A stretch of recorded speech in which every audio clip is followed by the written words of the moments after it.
Okay, so we are now on task number 17, which is our fecal sedimentation specimen. So I've got a couple of things set up here.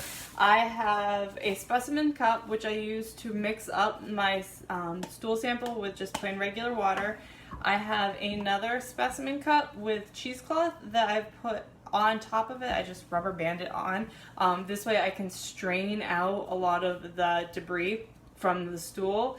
And then I have two centrifuge tubes. One I will pour our specimen into, the other one I will use and put an equal amount of water in for our balance. And then I have our stool sample here. So what I'm gonna do is try to get about 2 grams of stool from this. I usually estimate it at about a dime to nickel size amount. I don't need an awful lot, but I do wanna make sure that I get enough. So I'm gonna go with an amount that's about this size, and that should work well. So I'm gonna put it in our specimen container.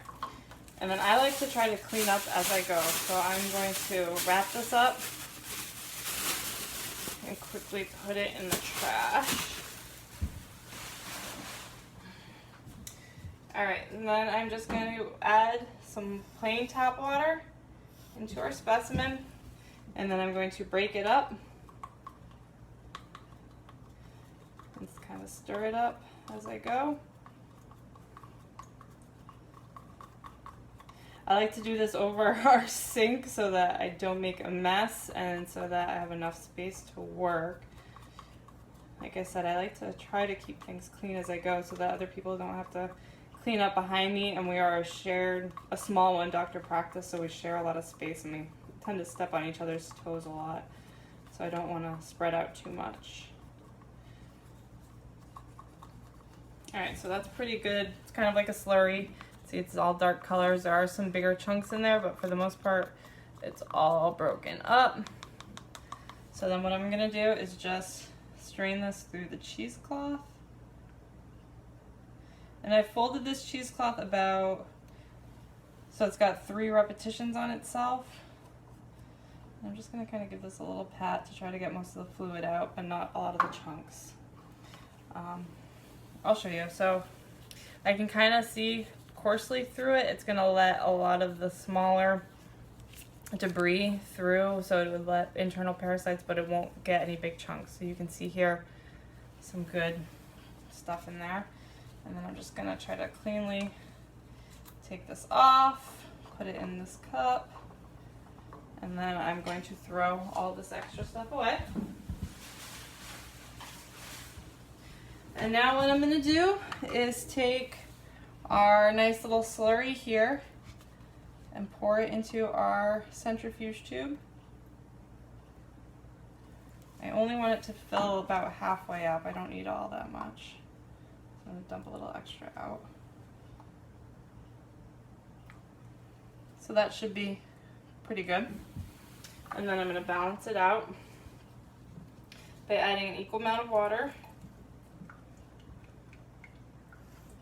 this tube. And I usually like to rest them on my, I don't know if you can see, I rest them on my pinky so that I can get an accurate judge.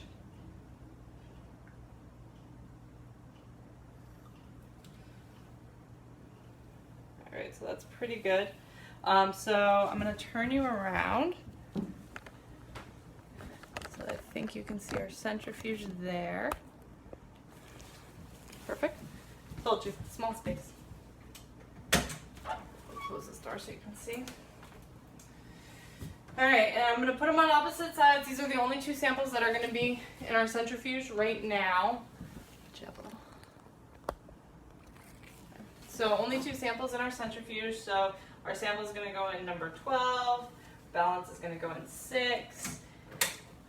Typically you would centrifuge this around 1500 RPMs. Again, our centrifuge runs a little bit fast, so it runs about 5000 RPMs fast. So I am going to turn it on, and I'm actually going to set it so that ours says 2000 RPMs. And then I'm going to let it spin for about 3 to 5 minutes. It doesn't take too long. I'm just going to watch my watch, and then I'll get that out. So turn it on. I can tell it's already going pretty slow, so it's probably set right. Yep, right to 2000, so I don't need to reset it, so I'm just going to let this do its thing. So our stool samples have stopped spinning, so or the 5 minutes is up, so I've turned off our centrifuge. I've waited for the internal rotor to stop so that I don't open it and things go flying out. That would not be good. So what I'm going to do is pop it open and take out our specimens, or our one specimen, and our balance. Alright, and I'm just going to pour our balance out. And then I'm going to stick it next to our centrifuge so that we have it for another use. So this is our sample. So this is our nice sediment here at the bottom. You can see there's kind of an angle. Ours has an angle arm, so it kind of settles at an angle. And then all of the supernatant. So I'm going to turn you around so you can see the dental sink. Alright, and what we're going to do is just gently, carefully pour off all of the supernatant here so that we're just left with the sediment. I'm actually going to turn this.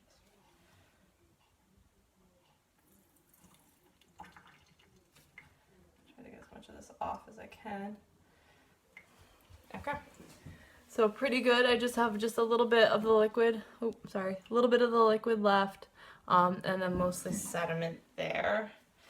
So I'm going to pause you and we're going to move back over to our lab. You can also see that I've cleaned up all of our sample. This setup is going to come with us, so just pause you for a second. Alright, so our next part we are going to, sorry, shaky cam. Next part we're going to set up our slides. So I have one slide here, I have my sample here, and I have slip covers here. So I'm just going to take a little bit of the sediment using my pipette. Just gonna get it right in. Oh, I got some of the liquid. Sorry, that wasn't a very clean section. Okay. And then I'm going to just place one drop of the sample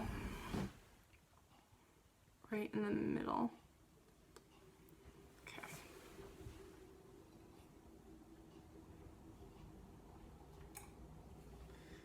Okay. Then I'll take a cover slip. Our cover slips for some reason tend to stick together. I just need one. Okay. And then I'm just going to gently drop it right on top of our slide. So kind of tilt the camera so you can see what it looks like. So nicely dispersed right under the slide. There's a little bit of, there's a little air bubble and a little bit of condensation of the sample in the middle, but that's okay. And then I'm going to put it on the microscope. And again, my preference for reading is I start on the 4X lens. Oh, shoot. My finger just stuck to the slides. There's a little sticky bit. Trying to get everything cleaned up and I'm making a bigger mess. No. I don't want to leave cover slips. I'm sorry about that. My finger, there's a little piece of sticky something on the cover slip. Okay.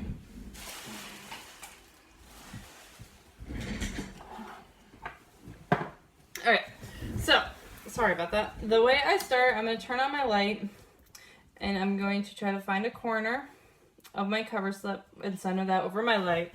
I'll start at my 4X observation. Set my eyes because I have the widest eyes in the hospital.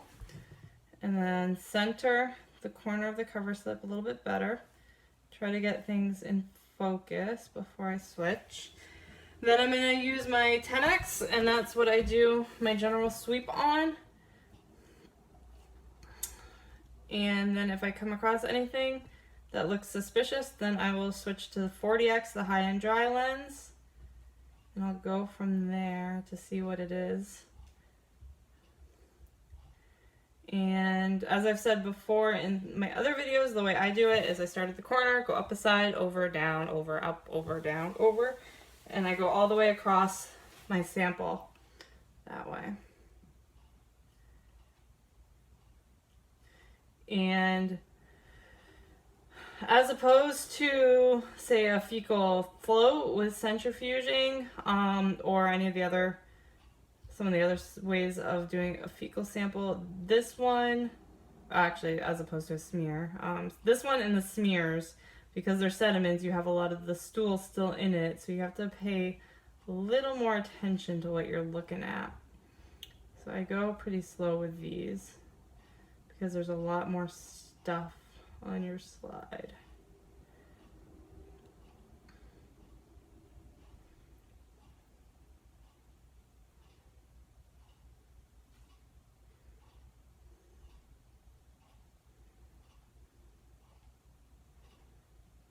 And this time of year, this is right at the beginning of summer, so there is quite a bit of pollen in the air as well. So there's a bit of pollen there. The ones that we have had are trilobed pieces of pollen. So if they're stacked just right or at just an angle, you might mistake them for something else.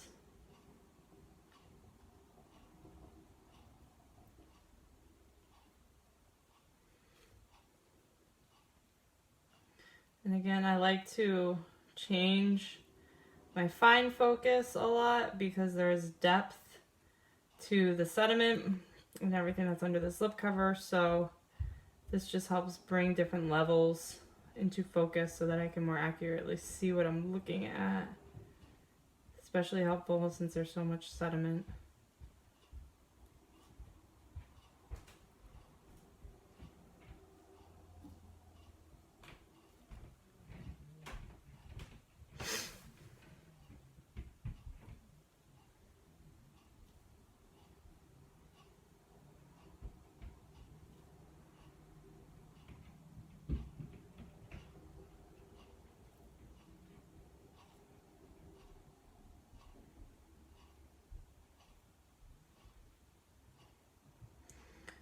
And I just passed another one of the trilobe pollens, actually a couple of them. And the way that they were laying, it kind of made them look more like possible hookworm larvae, or that's another one, but it's kind of an odd shape.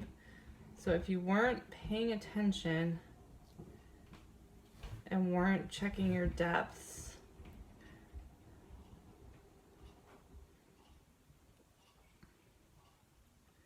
then you could accidentally mistake it.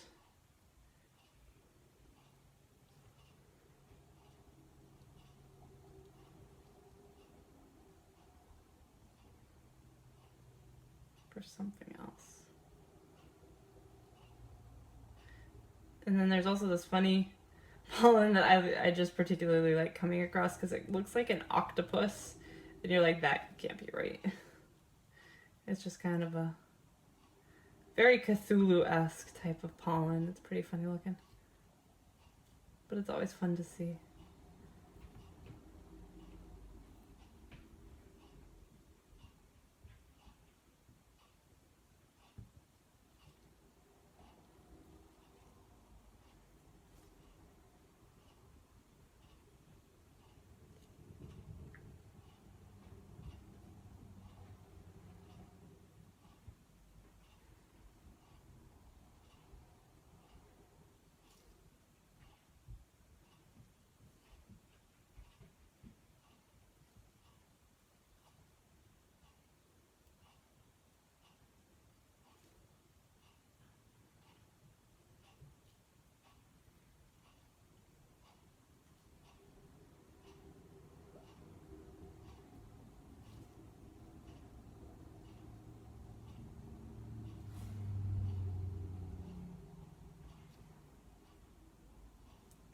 This should be my last row.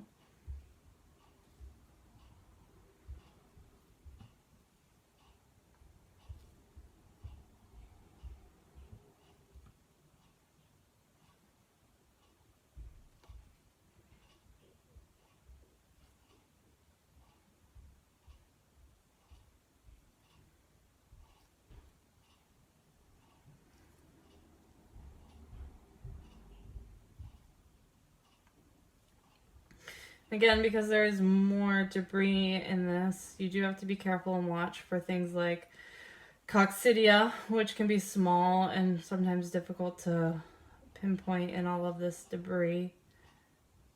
Or if you're looking for giardia, a lot of times you won't see giardia on these anyway, but just in case. Alright, so that is done. I can lower the platform, take off my slide, turn it off.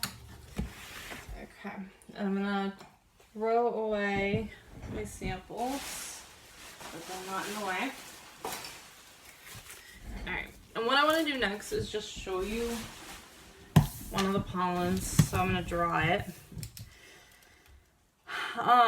So the pollen we see a lot is kind of this trilobe. So it's got one big lobe like this and then two smaller lobes.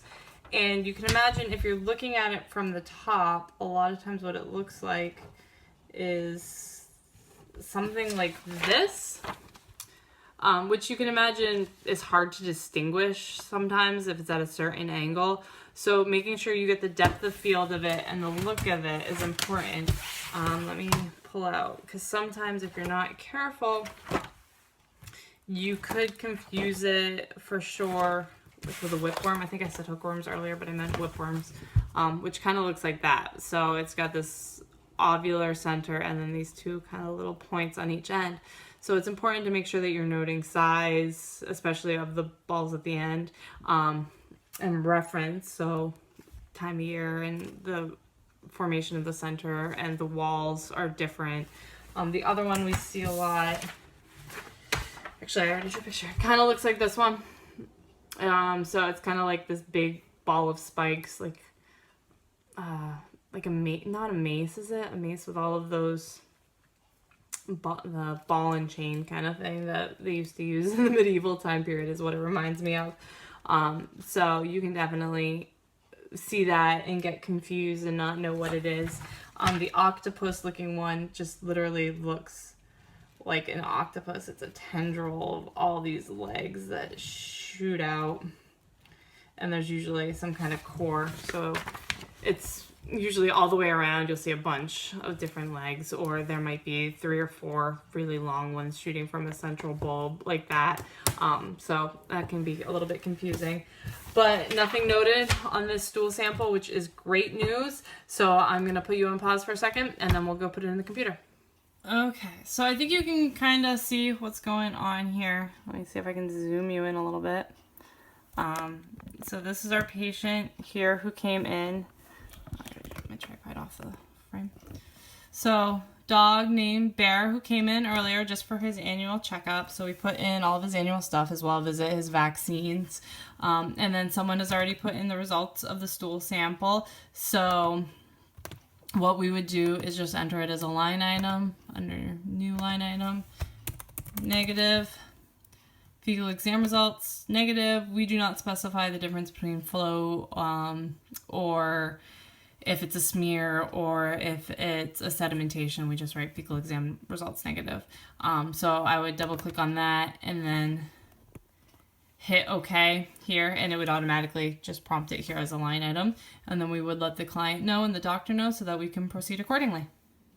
Okay, so I'm kind of holding the camera now, but I just wanted to make a note too that I did clean up my space afterwards, as it says on the notes. So I like to do it as I go so that I don't leave a mess behind me, but I also cleaned up my area. We used a D128 cleaner, just sprayed down the counter afterwards, and I also cleaned our dental sink as well, or at least the area I was using, so that we leave a clean surface for everyone who's coming afterwards.